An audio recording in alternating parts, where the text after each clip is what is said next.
one of my good friends and colleagues from Medina. His name is Omar Hajaj.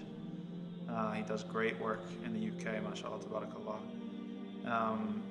He gave me some advice at one point that I think is very significant. So we were talking about how does somebody not get burnt out, right? Sometimes, okay, let's say that you're a Muslim and you kind of catch the fire, you catch the zeal, you want to turn back to Allah or whatever.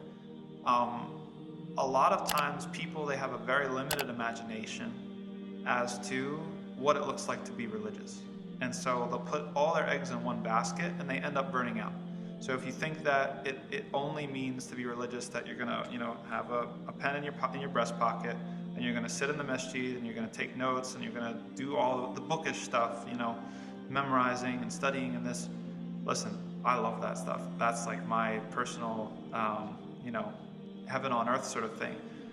But first of all, nobody's able to do that 24/7 sustainably for a long time. And second of all, not everybody is completely suited to that sort of activity. And so my good friend and colleague was talking about having a balanced regimen, right? Imagining yourself as you have like these different baskets, and every day you want to put something in each basket. So maybe the kind of bookish study of Islam,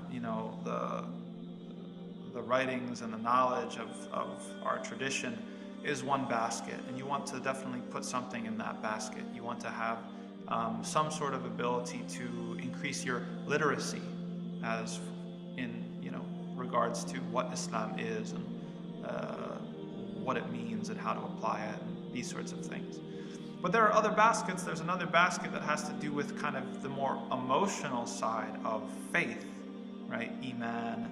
I'm not sure exactly the word that we want to use, but your feeling of connection and attachment to Allah subhanahu wa ta'ala. So to give an example, one of the things that we would do sometimes as students in Medina is we would go to visit the graveyard at Jannatul Baqi', right, where all the companions are buried.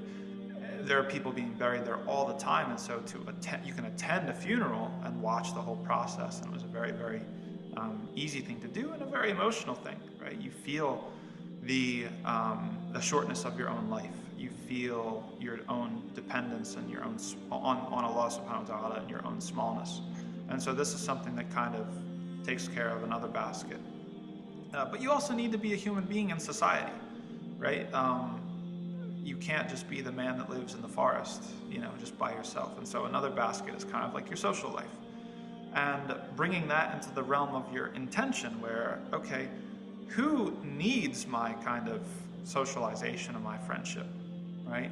And who do I benefit from when I befriend them, right? Because you don't want to just have all friends that are just all better than you, because there is going to be people that are worse off than you that you need to lend a hand to and benefit and pick them up. So there might be somebody who really, really could use a good friend, or really, really use a good brother in their life.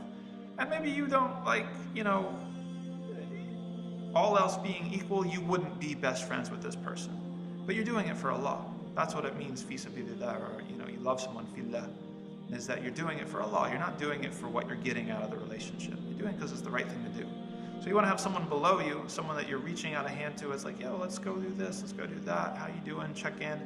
And then you also want to have people above you, because that's where you get your role models from, and that's where you get it's like, wow, I was with so-and-so and they did this, and I was so amazed at how they organized their time. I remember I was with some of the upperclassmen in Medina, and even if we were in the car going somewhere, they'd be like, all right, here's a book, start reading. Or here, pop in a tape. We had cassette players back then, mashallah. Pop the cassette in and let's listen to this speech from this sheikh or whatever. They were never wasting a second. They were always doing something. And so that was something that I benefited from them. So that's another basket, your kind of social life and how you balance your social life. And then you also need to have a basket for kind of your body and your health and your wellness, because you're not just going to be able to run yourself into the ground. You need to have a certain amount of strength, a certain amount of health.